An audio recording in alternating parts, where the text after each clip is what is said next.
Hello, everybody. This is John Browning with the Building Your Life podcast. And we are here today, really special podcast. I'm very excited about it because I have three people who are in my Emerging Investors program.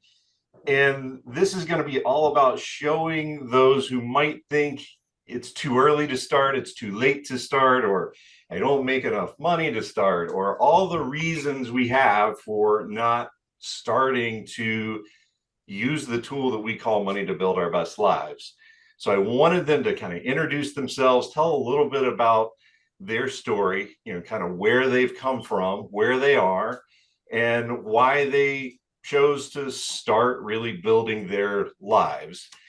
And we have all sorts of people from all over the country, all different ages in this program, and we do on this podcast as well. Don't worry, I'm not going to ask how old you are. So if you want to tell people, that's fine, but I won't ask you. But nobody on this call is older than me, so I think we're okay. I think we're good. I'm the old guy in the room. So, Dawn, I'm going to start with you, if that's okay. That's fine. I want to hear kind of your story. Can you introduce yourself, tell us where you're from, and tell us a little bit about how you got where you are right now. Well, my name is Dawn, and I'm from the Chicagoland area. I have been a single mother, and I've raised three children. And during that time, I did not have the support of the father. So basically, my skills and working and trying to be there for my kids, the money was very tight. And so the jobs that I had did not offer retirement or matching investments or anything like that. So basically there was never anything left over for me to even save. And a lot of times, I was the beneficiary of charity from churches or from Make-A-Wish for Christmas time for the kids and stuff. So it was just a very difficult time. Right now, my children are grown. I have all three of them. I have two of them have graduated college. They are married and have careers of their own. I have three grandchildren. I have one who is in Dayton, Ohio, another one in Southern Illinois, and one in, oh my goodness, Tennessee now. So they're all gone. And now I find myself as an empty nester. And with all this time on my hands and no one else to support but myself, I have thrown myself into things that I love. And what I love doing is taking care of people. And so I have been able to find a family. So I take care of a little child during the day. So I'm a nanny. And on the weekends, because I have no family, on the weekends, I have another full-time job, and I take care of three Down syndrome adult ladies who live on their own in a home. And they just need assistance with making wise decisions and daily living. Because I have those two full-time jobs and I live very modestly, I'm able to then chuck away some money. And John, you and I met when our kids were in high school. Yeah. I had no idea that you were a financial planner. I didn't know what you did. At that point, I wasn't. I was working on Wall Street. So, yeah. So I guess what had happened was I saw that you had written a book. Mm-hmm. And then I started, and I'm like, oh man, he knows something about money. And I was never taught what to do with money or how to make money work for you. And so I said, I need to find someone who can help me with this. And so that's when I connected and reached out to you and said, what do I do? How do I do this? And and that was just not too long ago. And so I will keep doing this. And ultimately my goal is to have enough to be able to be on my own and retire a little bit, you know. But that's kind of my story. Yeah, I that's it's an amazing story, Dawn, and I appreciate you sharing it because there are a lot of people out there that are in similar situations or maybe going through what you went through, and they get discouraged, and I'm sure there were times when you were discouraged going through that. And so I want people to hear that you can get there, but the key thing is getting started. And I don't even remember when that was that you first started with me. We're coming up on maybe a year or something like that, but it's been a little while. And we're not going to give amounts here, but I mean, you have pretty close to doubled what you started with. I mean, you're getting there. So you're doing a phenomenal job of just putting things away and living within your means. And you also have emergency fund. You have all those funds that we talked about set up. So doing a nice job there. Dawn, we're going to give you a little bit of a rest. Lauren, ladies first, Luke, sorry. Lauren, you are next. So you're up in Massachusetts. Tell us a little bit about your story and how you got here. Yep. So I'm Lauren, again from Massachusetts, like you said. I work for UMass Amherst for their community outreach. I oversee their STEM programming in Holyoke and Springfield specifically for ages 5 to 18. So I work with the young people. I work with college students. I do love my job. It's not the highest paying job, but it's very rewarding. And yeah, as far as how I got here, my stepfather knows John, and he reached out to me and he said, Lauren, you need to start thinking about your financial future. And I did not want to talk to John. I was like, that sounds a little scary. I was like, I don't know. But I am 38 years old, so it's definitely something that I needed to do, but it was scary. And I know the first time I talked to you, John, like you could sense I was very honest. I was like, I kind of wanted to avoid you. I get that a lot. I don't know. But yeah, so I just started. I read the book. John and I have had a couple Zooms. I think one of the things that happened, so in 2018, I filed for bankruptcy. And that took a huge hit. I was really sad about that. So I think I just thought, I was like, I can't, like, I don't make that much money. I filed for bankruptcy. John got me to get 2 credit cards because I was like avoiding credit cards completely. And so I have 2 credit cards. I use them and I pay them off immediately. So that's great, but that's where I'm at right now. Where you're at, and you're building that emergency fund.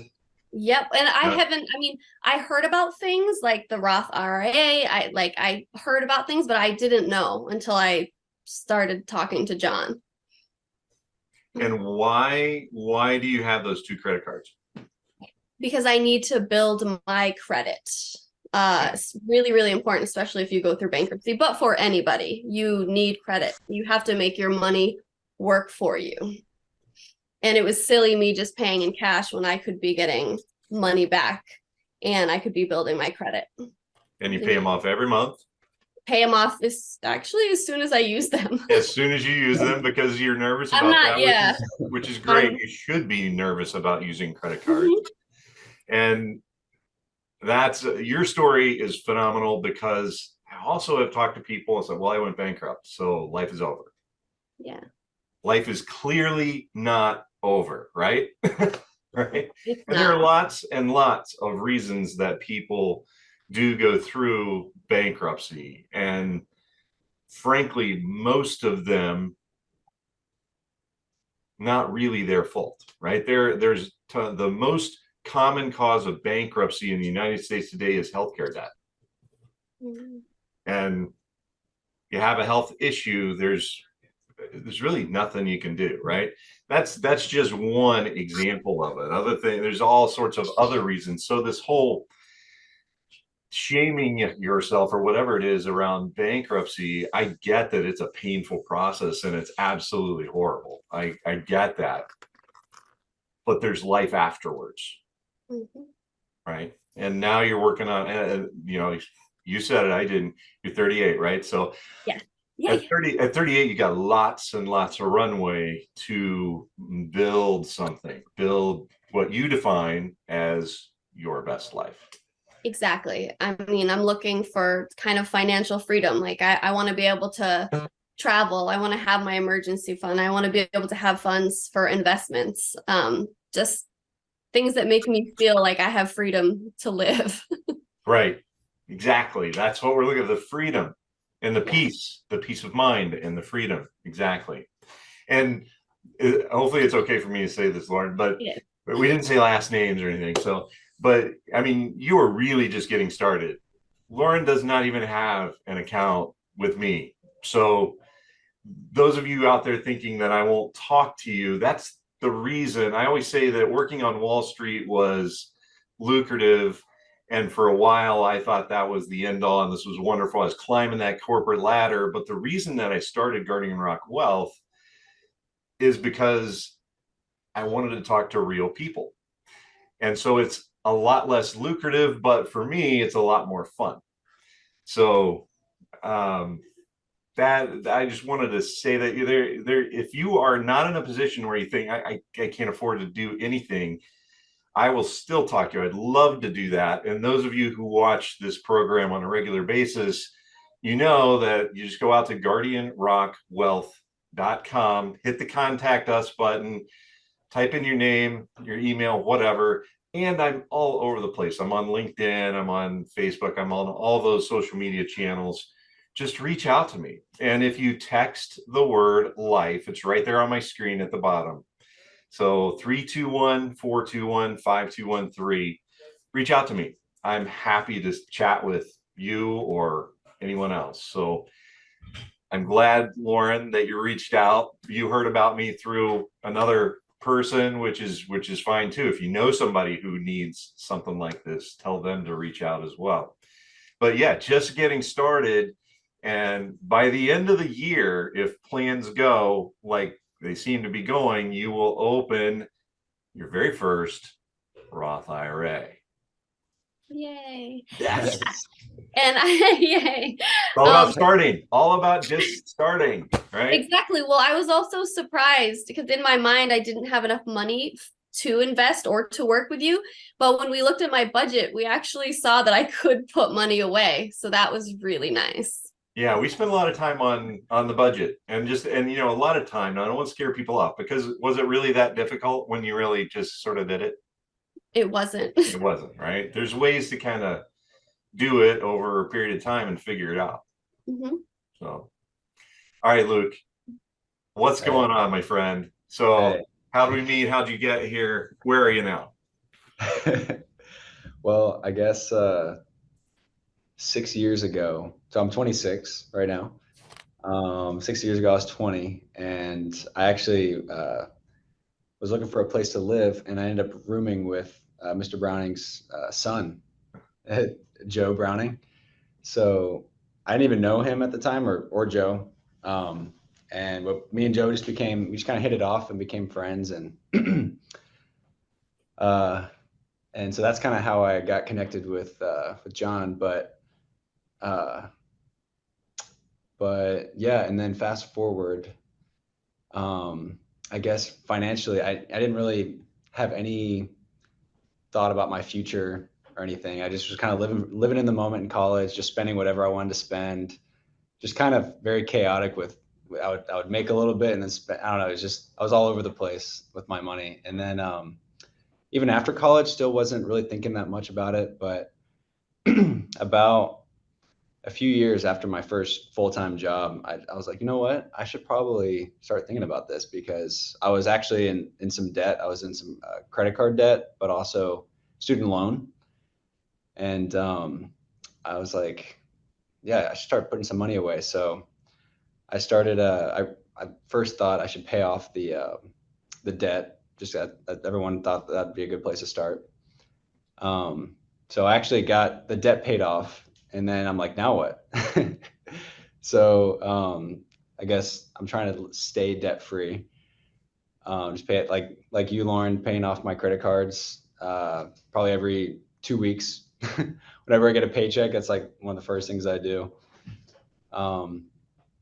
But I would run into you, John, after actually seeing Joe run a couple races, because he runs all the time. He runs all the time. So I would, while Joe was running a 10-hour race, me and me and you would have some time to talk and just catch up. And I that's kind of how I learn more about what you do. And I would actually ask you for advice. Like, it seems like every time we get together, I'd ask you about my finances. And eventually, you brought up the suggestion, hey, would you be willing for me to help you with your financial goals? And so you kind of reached out to me to initiate the journey, and I gladly accepted, because I think I was in a good place. So yeah, right now, I mean, it's only been 6 months since I've actually started taking it more seriously to save up, but I'm excited. I just I am a finance major, so you'd think I would have started a long time ago, or in college or something. But I guess yeah, I'm also an accountant for a living, so I do look at numbers all day. But I guess there's a difference between looking at someone else's numbers and then actually, managing your own finances. So that's a little bit about where I'm at. And I do work for a private jet company. This is actually one of our jets behind me. I'm actually still in the office. I don't know if you can see it. Yeah. Yeah. So I mean, that's a cool. It's not your jet, but Not my jet. Not the my jet. company's jet. Yeah. Company's jet. Not yet. Company's jet. So I've been here a year and a half, and it's going great. Thankfully. So I'm in a position right now where I can start saving up. And yeah, at my church, they have a slogan that I didn't really start taking seriously till a few years ago. It was give generously, save responsibly, and steward wisely. And I thought, actually, I wasn't really doing the best with any of them, but definitely not the saving responsibly one. And so it's only till recently, probably in the past, honestly, 6 months or a year, I've been actually saving for the first time. So I'm excited about where it's going to go. Yeah. So Luke, you brought up a couple points there. I wanted to point out to everyone. Number one, it's too early. I hear that all the time from the younger set. Like, I don't need to worry about that now. But what have we talked about in terms of the compounding of things over time and the consistency of things over time? Consistency, putting things away, and where Luke is right now is at this point where he can consistently, every paycheck, one slug kind of goes into the Roth, one slug goes into the house fund. I call it the house fund / emergency fund, because he's at the point where he's got enough in his checking account, bank account. He knows he knows he's losing money on that from a purchasing power point of view.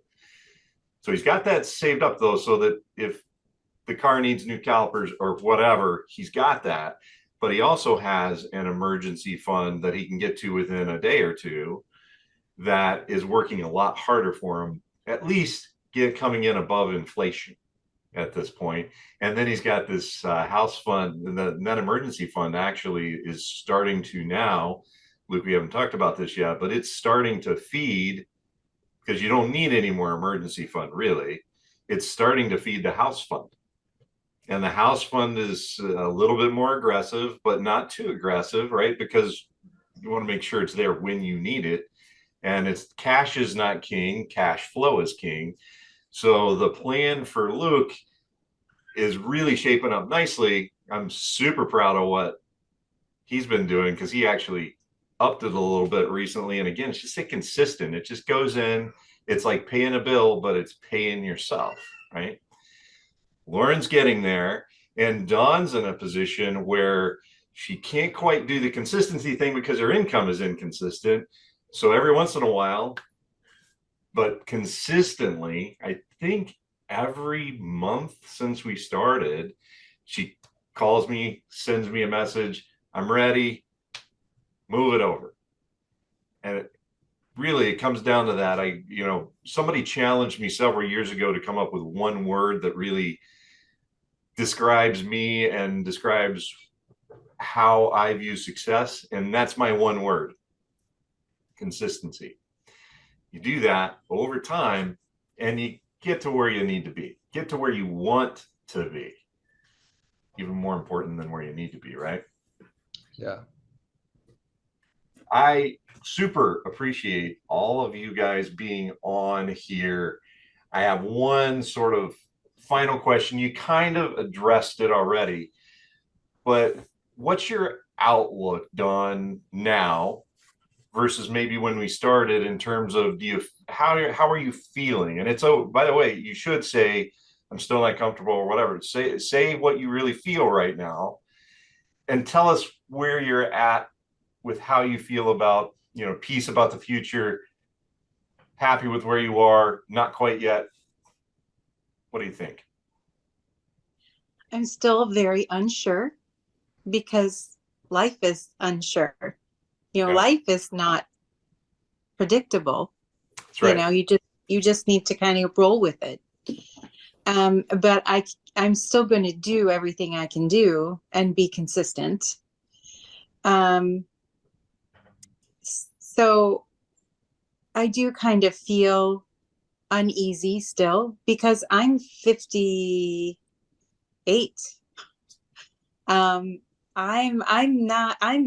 I started saving way late.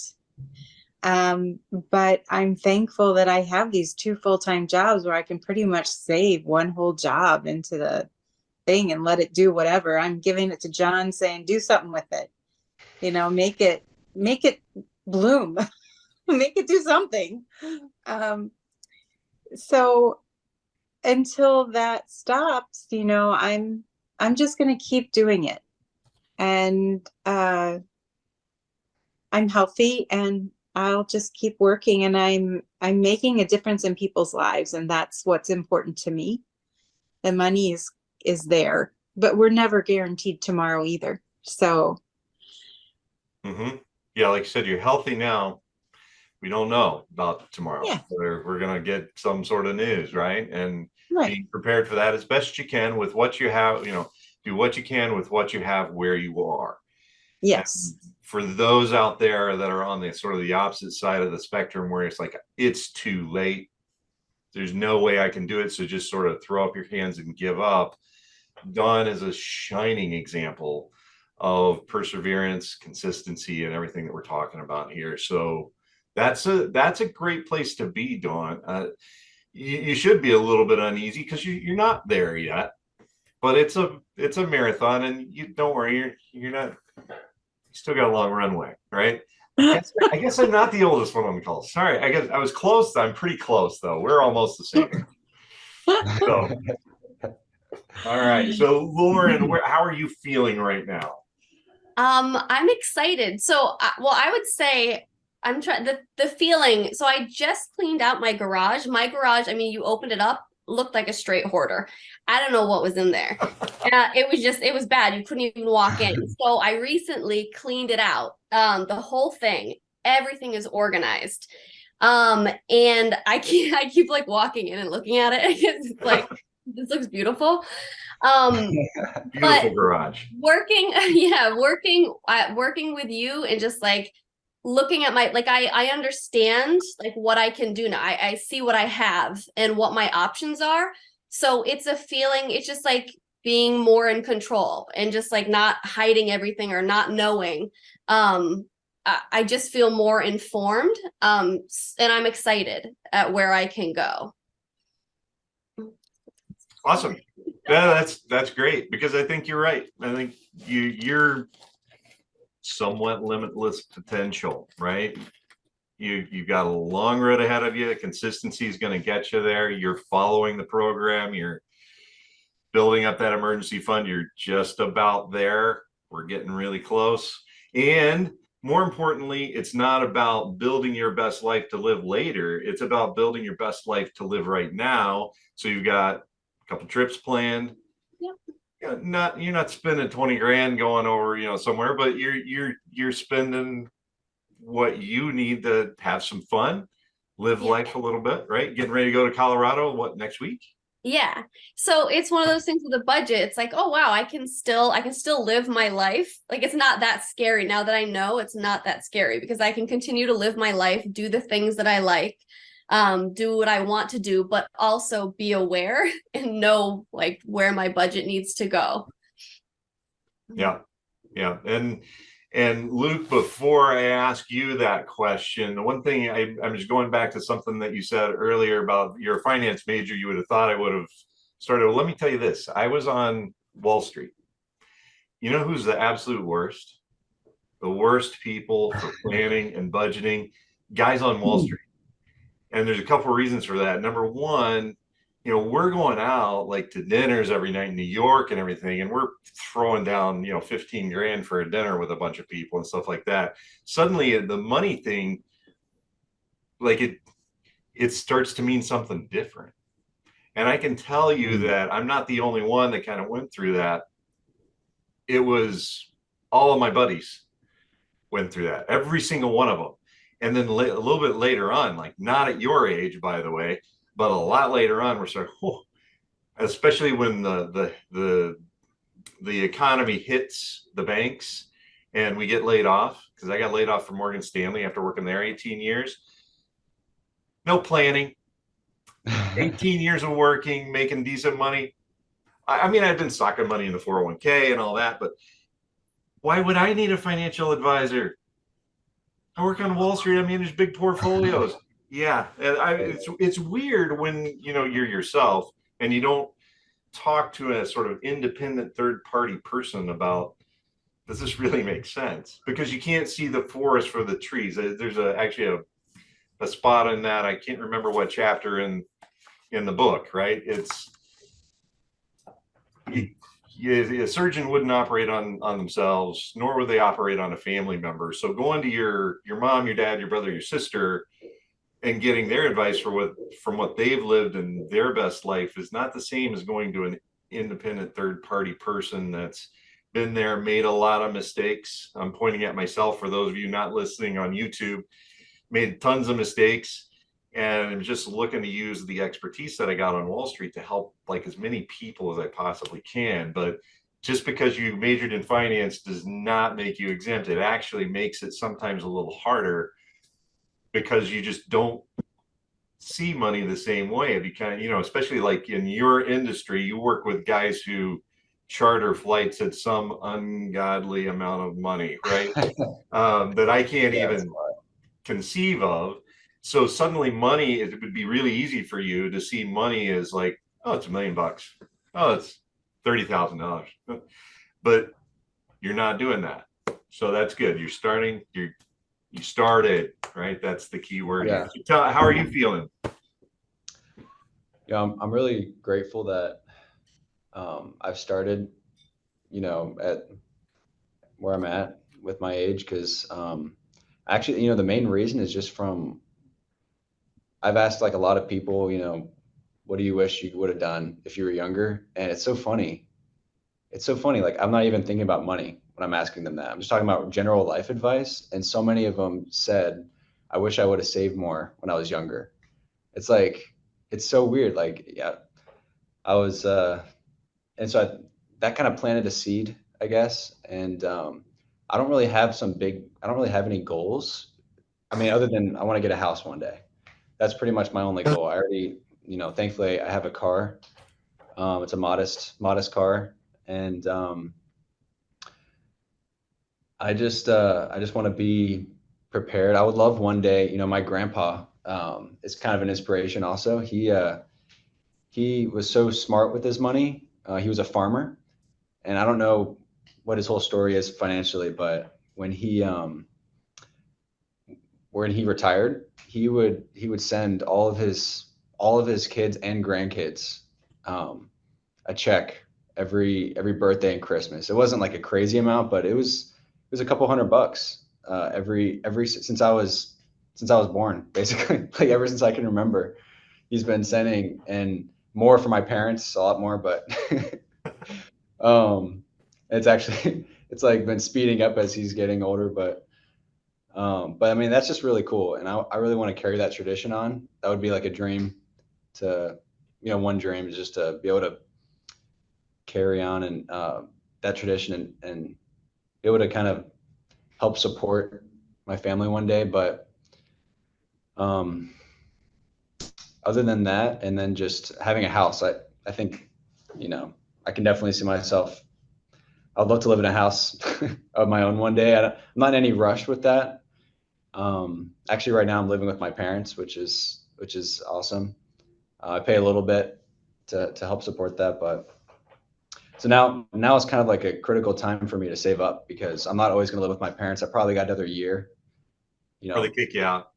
before they kick me out. Yeah, who knows? So once I have to start making more, I lived in an apartment by myself just a few years ago, and the rent was really high, and so I know what that's like living like that. And so I was not saving up at all. I was living paycheck to paycheck just a few years ago, and so it's really cool to be able to save up. I mean, I actually don't know if I would have been able to save up as much as I am without the support of living at home and living with my parents. So I'm really grateful for that, and definitely that's a critical part of why I'm able to save up. But I don't want it to just sit in a savings account. That's why I'm really excited about this journey with you, because it can actually start to grow, which I've already seen it start growing. I'll just leave it at that, but I'm excited. So And I like what all of you said about um, either living your best life now, or like Luke, that's a really cool thing that you mentioned as part of it's okay to dream.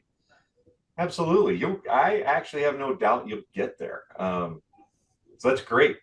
That's what we do regarding Rock, is help make your dreams not dreams anymore. And you all know my biggest question is why. Well, why do you want that goal? And if you can't answer that, and if you can't answer the challenge question to that, which is why, again, then you haven't done enough work, right? And again, your brother, your sister, your mother, your whoever, your family member is unlikely to be as relentless as I am about asking you the why question, because it gets annoying, right? Like the 2-year-old. But when you really explore that and dig down on that, you truly do find your actual why you're doing what you're doing, not just for here and now, but also for in the future. So this is going to be, I think this is going to go down as my favorite podcast. So I'm just going to state that right now. But we got to wrap it up. This is probably one of the longer podcasts that I've done too, because this is awesome. Thank you again for sticking with me and being here and being willing to share your stories, because I think it's going to help a lot of people out there. A lot of people who are in various stages of where you all are, thinking it's too late, thinking it's too early, thinking, oh, my life is over because something happened. None of that is the case. So again, thanks for being with me. Again, those of you who are listening or watching on YouTube, be sure and reach out. Text the word life to 321-421-5213. Just the word life. That's it. You'll get a link with all of my information in there. That doesn't mean that I'm going to inundate you with a bunch of things. I'll send you a text. I'll send you some emails. They're not going to be 5 emails a day. And you can choose whether or not you click on that one spot in the lower right-hand corner, whether or not to give me a call, schedule some time with me directly. And by the way, right now, I'm taking every call personally. So you will speak directly with me. You won't speak with a member of my staff. And with that, we are going to end. Thanks again, Don, Luke, Lauren, for joining us this I can't say this evening. I'm not supposed to date the podcast, but it is this evening. So thank you for joining us, and thank you for sharing our story. Thank you. All right. Thank you.